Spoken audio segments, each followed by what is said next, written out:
Failure has long been painted as an ending, a fracture, a shadow we're told to fear. But what if failure is not a wall, but a doorway? What if every mistake you've made was not proof of weakness, but a hidden invitation to discover a strength you never knew you carried? Life, after all, does not move in straight lines. It sways, it bends, it stumbles, and in those stumbles, something sacred is revealed. Every misstep is not wasted. It is a thread woven into the larger tapestry of your becoming. To fail is not to fall short. It is to participate fully in the raw, unpolished beauty of being alive. Because growth is not born in perfection. It is born in permission, in the courage to risk, to err, to rise again. And perhaps the most profound truth is this: our mistakes are not detours, but divine markers guiding us home to ourselves. We live in a world that has taught us to equate failure with shame. From the time we were little, we were told not to get it wrong, not to mess up, not to fall behind. Tests in school weren't designed to show us what we were capable of learning. They were designed to expose what we didn't know.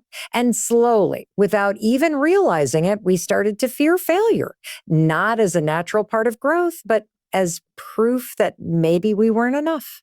But here's the truth most of us don't hear often enough. Failure is not the enemy. Failure is direction. Every time you fall short of a goal, every time a plan doesn't work out, every time you hit a wall, life isn't punishing you. Life is whispering. It's saying, and not this way. Try another. Failure isn't a dead end. It's a turn in the road. You only see it as the end because you stop walking when you get there. But if you keep moving, if you're willing to listen, you'll realize failure is the compass that points you to the next step. Think about it. Every great invention, every breakthrough, every success story you admire, do you really think it was a straight line? Of course not. The most brilliant discoveries were born out of experiments that have failed.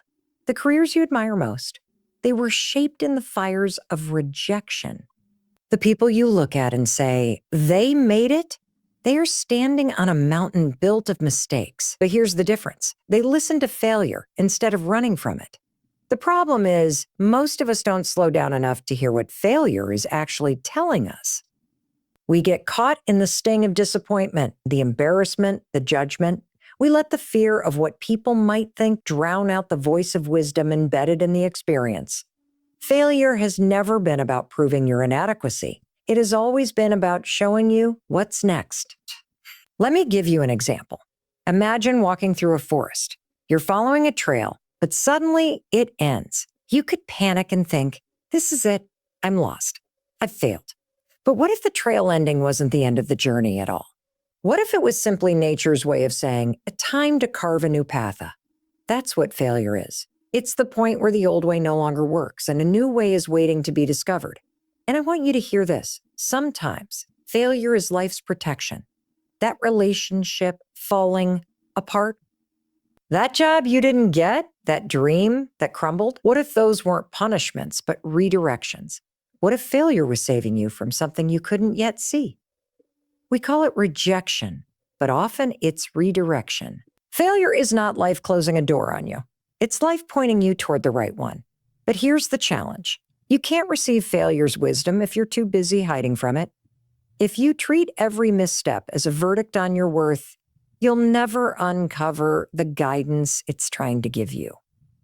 You've got to shift your perspective. Instead of asking, why did I fail? Start asking, what is this failure teaching me? What direction is it pointing me toward? Those questions transform failure from something to fear into something to embrace. When you start to see failure as life's whisper of direction, you begin to trust the process more. You stop seeing obstacles as proof that you're not capable, and you start seeing them as signs you're on a path worth walking. Because here's the truth. If you're not failing, you're not trying. If you're not falling, you're not moving. And if you're not risking failure, you're not really living. So the next time you fall short, pause, breathe, step back and ask yourself, what is this moment showing me? Where is it nudging me to go? So, because failure is always pointing you toward resilience, pointing you toward wisdom, pointing you toward the life you're meant to create. Failure is not the end. It's the beginning of clarity. Now, if you're willing to listen closely, you'll realize that every mistake, every setback, every stumble is not life shutting you down. It's life guiding you forward. And the moment you understand that, you stop fearing failure. You start walking with it. You start realizing that failure was never against you. It was always for you. So let me leave you with this. Failure isn't proof that you've lost your way. It's proof that you are on it. One of the greatest traps we fall into is this illusion of perfection. The ego convinces us that the only way to be worthy, to be respected, to be loved is to get everything right, to always appear strong, polished, in control. And yet, what does that pressure do to us? It keeps us frozen. It convinces us not to take risks because the thought of failing, of showing cracks in the armor, feels unbearable. Perfection is not a standard. It's a cage. The irony is, perfection doesn't even exist. It's not real. It's an illusion created by comparison, by the highlight reels we scroll past, by the stories we tell ourselves about how easy success looks for everyone else. The ego whispers, you can't afford to make mistakes. If you do, people will see the truth, that you're not enough. And so we buy into this lie. And in the process, we rob ourselves of the very experiences that could lead to our growth. But here's the truth. It is our imperfection, not our perfection, that makes us human, relatable, and ultimately unforgettable. Nobody connects to flawless. Nobody is inspired by someone who never stumbles. We connect to vulnerability, to the moments where the mask comes off and the truth shines through. Think about the last time someone's story moved you. It wasn't because they were perfect. It was because they were real. When we cling to perfection, what we're really clinging to is fear. Fear of judgment, fear of rejection, fear of being exposed. The ego disguises this fear as a standards or a discipline, but underneath it, it's just self-protection. And while self-protection might feel safe, it keeps you small. It keeps you from stretching, from creating, from daring. You can't build a life worth living while hiding behind the illusion of perfection. Here's the fascinating part. When you stop trying to be perfect and you allow yourself to fail, you unlock something powerful: authenticity. And authenticity is magnetic. It draws people to you because suddenly you're not presenting an image, you're living your truth. You're not hiding the cracks, you're letting the light shine through them. But I get it. It's hard to let go of perfection. It feels like if you loosen your grip, you'll lose control. But here's the paradox. It's in the release and the letting go that you finally find freedom. When you stop fighting to appear flawless, you make space for something far more valuable: growth, creativity, connection. Think of a child learning to walk. They don't care about looking perfect. They wobble, they fall, they laugh, and they get back up. And because they're not concerned with perfection, they learn faster, they grow stronger, and they discover joy in the process. Somewhere along the way, as adults, we lost that. We replaced curiosity with judgment. We swapped playfulness for performance, and yet the path back to growth requires us to return to that same spirit, to stumble, to fall, to learn, and to keep moving without shame. The ego will resist this, of course. It will tell you, don't let them see you sweat. Don't admit the mistake. Don't admit the mistake. Don't reveal the cracks. But the truth is, those cracks are where your power lives. Because when you show up imperfectly and still dare, you give others permission to do the same. You become living proof that failure isn't fatal, that imperfection isn't weakness, and that growth is far more important than appearance. And here's where it gets even deeper. The illusion of perfection doesn't just rob us of growth. It robs us of presence. We become so consumed with how we look, how we're being perceived, that we miss the beauty of the moment itself.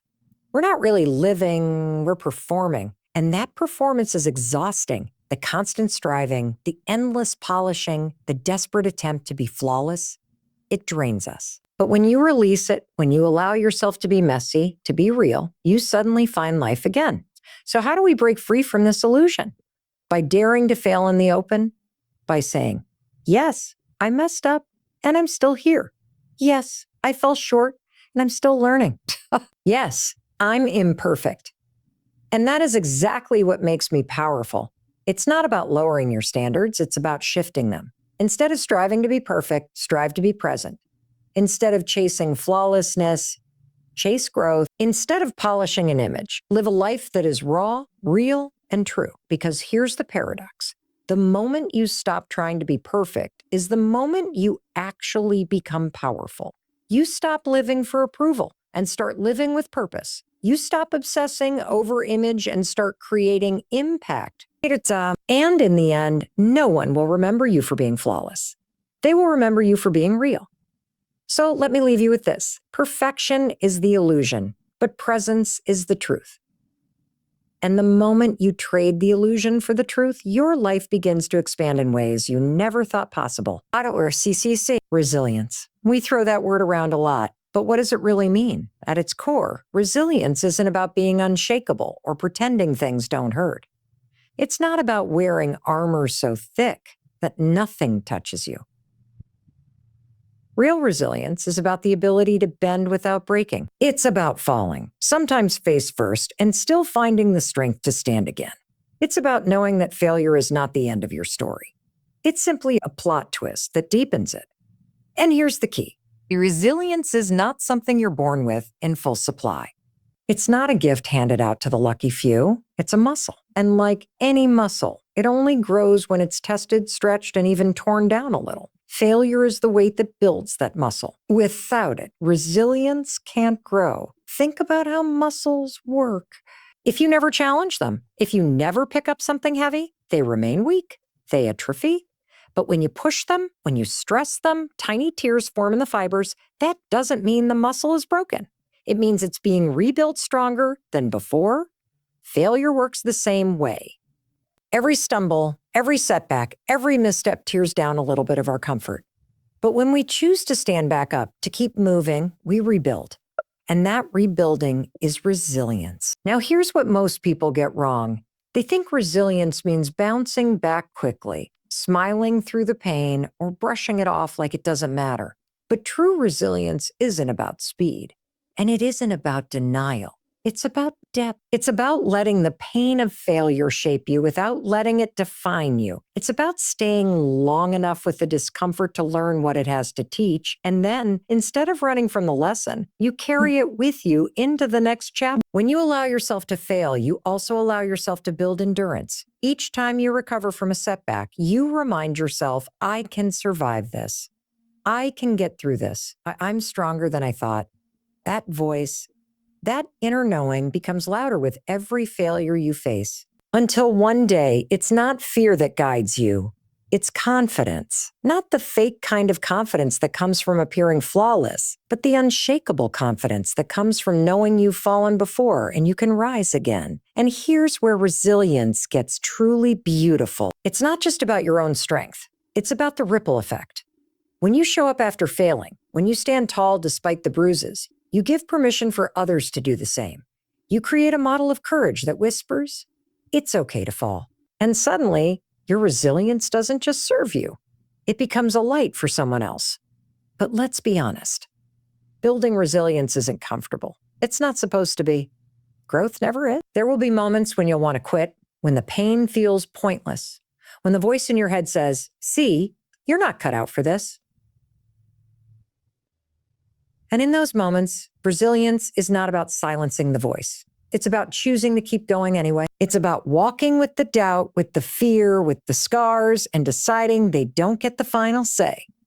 The truth is, every success story you admire has resilience at its core, not because those people never failed, but because they did, and they didn't let the failure stop them. They understood that every fall was building the muscle they would need to rise higher than before.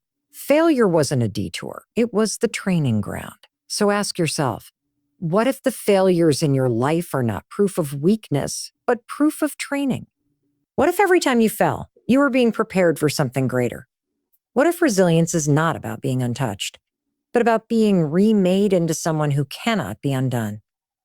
The beauty of resilience is that it transforms your relationship with failure. Instead of fearing it, you begin to see it as a necessary part of the journey. Instead of running from it, you begin to lean into it, knowing that on the other side of the struggle is strength you didn't know you had. Because here's the truth. Failure doesn't take away from your story. It adds to it. Aww. It writes the chapters that make your journey worth telling. It builds the resilience that makes you unshakable, not because life got easier, but because you got stronger. And so, the next time you fall, and you will, remember this: you are not broken, you are building. Every scar is proof of survival. Every bruise is a reminder of the battles you've already faced. And every rise after every fall is the muscle of resilience being carved into your soul.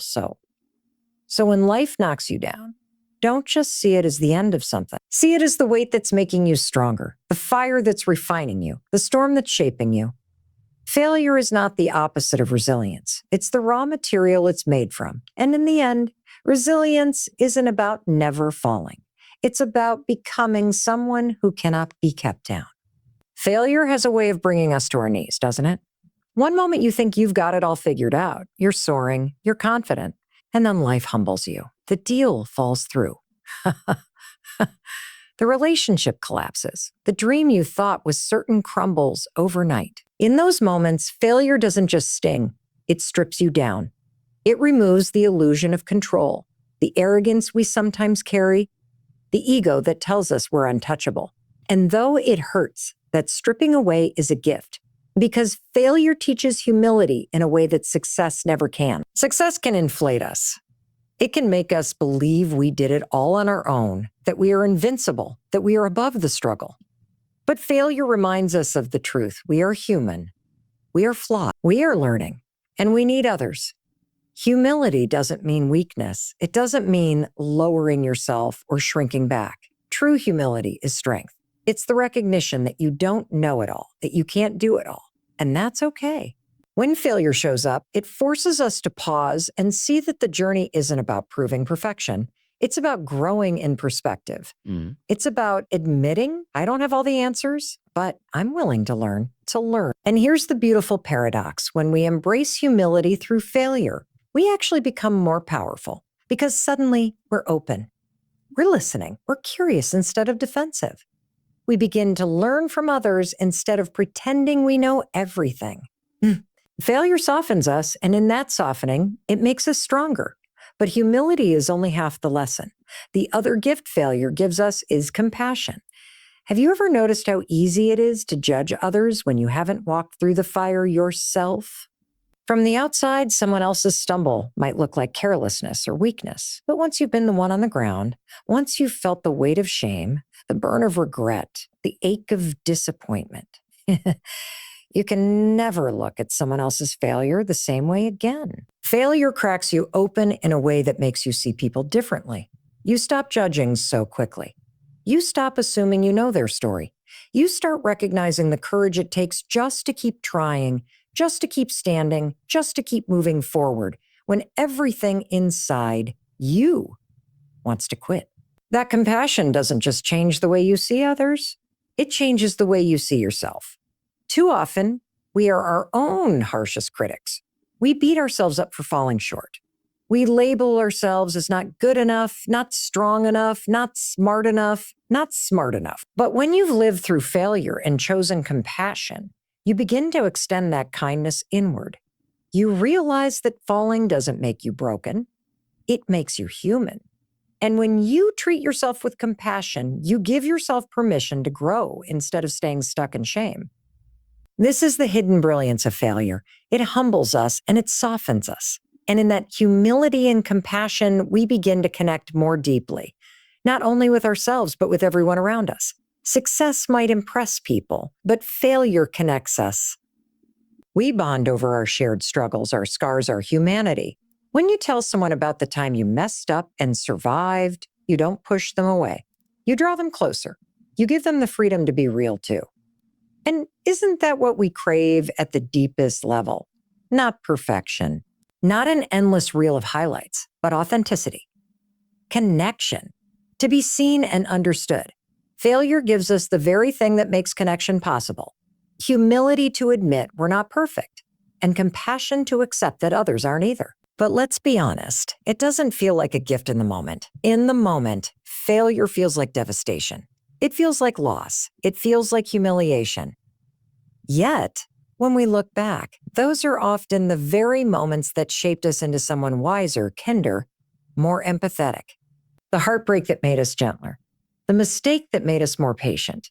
The disappointment that deepened our understanding of others. The truth is, you don't grow humility and compassion sitting on top of the mountain. You grow them in the valleys. You grow them when you've been brought low, when you've been humbled, when you've had to rebuild. That's when life whispers the deeper lessons, the ones that change not just what you achieve, but who you become. So, the next time you fail, ask yourself, what is this moment trying to teach me? How can this setback soften me instead of hardening me? How can this fall open my eyes to the struggles of others? Because if you let it, failure doesn't just build resilience, it builds heart. It makes you someone who can walk through this world with empathy, with understanding, with the kind of quiet strength that comes from having been broken and remade.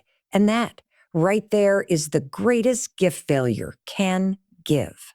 Not the success you'll eventually find, not the lessons about strategy or skill, but the transformation of your heart. Because in the end, humility keeps you grounded, compassion keeps you connected, and failure is the teacher that delivers both. So when you fall, and you will, don't just rise stronger, rise softer, rise kinder, rise with a heart wide enough to hold not only your own failures, but the failures of others. That is how failure turns us into something extraordinary. We've been trained to think of failure as the opposite of progress. We grow up with red X's on tests, with scores that measure how well we did or didn't do, with the idea that every mistake is proof that we're behind. And because of that, so many of us grow into adults who see failure as proof that we're stuck, proof that we're broken, proof that maybe we're just not cut out for what we dream of. But here's the truth most of us never learned in school. Failure is not the opposite of progress. It is the very definition of progress. Think about it. Every single breakthrough in your life, every moment where you truly grew, was preceded by mistakes, setbacks, or detours. You didn't learn to walk without falling. You didn't learn to ride a bike without crashing. You didn't discover how to love without first getting your heart broken. The progress didn't come in spite of the failure. It came through the failure. And yet, when we're older, we forget this. We hold ourselves to a standard of perfection. We treat every stumble like evidence that we should give up. But what if you flipped that? What if you saw failure not as a setback, but as a stepping stone? What if you could rewire your brain to see every mistake as proof that you're moving forward, that you're learning, that you're evolving? I'll tell you something most successful people won't always admit out loud. Their failures far outweigh their successes. The only difference is that they didn't stop. They kept showing up. They kept learning. They reframed failure as data, as feedback, as progress. That business idea that didn't work? Feedback. That job interview you bombed? Training. That relationship that fell apart? An education in love. When you redefine failure, you stop letting it paralyze you. And you start letting it propel you. The problem isn't failure. The problem is the story we attach to failure. Most of us label it as an ending, as proof that we're not capable. But failure is rarely an ending. It's almost always a beginning. It's a doorway into the next version of yourself, the one that knows more, sees more, and can handle more. There's this incredible shift that happens when you start to see your failures as forward motion. Instead of asking, why me? You start asking, what's next? Instead of beating yourself up, you start breaking down what happened and pulling the lessons from it. That simple reframe transforms the weight of failure into momentum. Imagine if Thomas Edison had stopped after his first few hundred attempts to make a light bulb. History would have called him a failure, but he didn't see those attempts as failures. He famously said, I haven't failed. I've just found 10,000 ways that won't work. That's not stubbornness. That's redefining progress. Every so-called failure was not wasted energy. It was evidence that he was closer to success. And isn't that the same for you? Every rejection is bringing you closer to the right opportunity. Every closed door is redirecting you toward one that's meant to open. Every mistake is carving wisdom into you that success could never teach. You just have to stop labeling the process as proof you're not enough. Let's get real for a moment. Sometimes failure feels devastating. It knocks the wind out of you. It makes you question everything.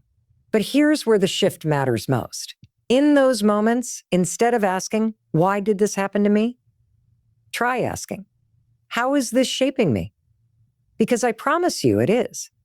Progress doesn't always look like moving forward in a straight line. Sometimes progress looks like falling, pausing, recalibrating, and then rising again with new clarity. In the middle, it doesn't look like progress. It looks like destruction. But that destruction is transformation. And it's the same for you. Failure is not destruction. It's the breaking open that makes growth possible. So here's the challenge every time you fail. Catch yourself in the old story. Notice when your brain says I knew I wasn't good enough. Stop and rewrite it. Say instead, this is proof I'm moving. If you start living with that lens, failure stops being something it becomes something you can actually embrace because you know it's carrying you forward. The truth is, success isn't built on success. Success is built on failure. It's built on the willingness to fall and to rise again and again. And when you see failure as progress, you unlock something powerful. You stop being afraid to try. You stop holding back. You start living fully, taking risks, stepping into possibility. Because failure no longer equals shame, it equals growth. And in the end, isn't that what we're here for? Not to live flawless lives, not to always get it right, but to evolve, to stretch, to transform. Progress is not perfection. Progress is permission to fail, to learn, to keep going. So the next time failure comes knocking, don't slam the door in its face. Open it. Open it. Welcome it in. Because it's not there to end your story. It's there to carry it forward. We spend so much of our lives trapped in the prison of perfection. We want to get it right, to look right, to say the right thing, to choose the right path. And underneath that pressure is the fear that if we reveal our flaws, if we make mistakes, if we're anything less than perfect, then maybe we won't be accepted. Maybe we won't be loved. Maybe we won't belong. But here's the paradox. Perfection doesn't give you freedom. It robs you of it. The moment you start embracing imperfection is the moment you start breathing again. It's the moment you finally feel alive. Because let's be honest, life itself is imperfect. It's messy, unpredictable, filled with detours and storms you never saw coming. And yet, that's what makes it beautiful. Nobody remembers the perfectly curated, flawless moments. What we remember are the times we laughed until we cried, the moments we stumbled but kept going, the scars that tell stories of battles we survived. Imperfection isn't a flaw in your life's design. It is the design. The problem is we've been conditioned to believe otherwise. From a young age, we're taught to color inside the lines, to aim for straight A's, to polish ourselves into some version that looks good enough for the world. And what happens? We spend years hiding our real selves. We filter, edit, and shrink. But the truth is, nobody connects with perfect. People connect with real. They connect with vulnerability. They connect with the cracks because those cracks remind them of their own. Think about the people you admire most. Are they perfect? No. What makes them inspiring is the way they're human, the way they've stumbled and still risen, the way they've dared to show their imperfections and kept moving anyway. Perfection might impress people, but imperfection moves people. Here's where the freedom comes in. The moment you embrace your imperfections, the moment you stop apologizing for them, you take your power back. You stop living your life for approval, and you start living it for truth. Suddenly, you're not so afraid to try, because failure doesn't mean you're broken. It just means you're human. You stop waiting until things are flawless to begin because you realize nothing will ever be flawless. And that's okay. It's like this. Imagine standing on a stage, holding your breath, terrified that someone might see your cracks. That's what perfectionism feels like. Tense, suffocating, exhausting.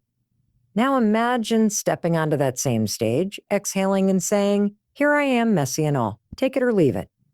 That's what embracing imperfection feels like. Liberating, grounding, unstoppable. You see, imperfection creates space for growth. If you're already perfect, there's nowhere to go, nothing to learn, nothing to expand into. But when you embrace imperfection, you give yourself permission to be a work in progress. And there's nothing more freeing than that. Because life isn't about arriving at some flawless finish line. It's about evolving, expanding, becoming. Even in nature, perfection doesn't exist. Look closely at a tree. Its branches twist in unpredictable ways, its bark rough and scarred. Look at the ocean. It's never still, never symmetrical. Look at the stars, scattered, uneven, brilliant in their randomness, and yet we stand in awe of them because their beauty lies in their imperfection. So why do we hold ourselves to a standard that even nature doesn't follow? The irony is the things we try hardest to hide are often the very things that make us unforgettable. That scar you carry, that failure you endured, that insecurity you thought made you a less than, those are the places where your humanity shines through. That's where people will find hope, where they'll find connection, where they'll find you. But you'll never feel that freedom if you keep waiting for the day you finally get it all together. Spoiler alert, that day never comes. Life will always be messy. You will always be imperfect. The trick is to stop fighting it and start embracing it. Because the moment you do, you're no longer chasing someone else's idea of success. You're living in alignment with your own truth. And here's the beautiful part. When you embrace imperfection, you give others permission to do the same. You stop feeding the illusion that everyone has to have it all figured out. And instead, you show the world that being real is enough. That's leadership. That's courage. That's freedom. So the question becomes, are you willing to let go of perfect? Are you willing to drop the mask, to stop performing, to step into the messy, raw, authentic version of yourself?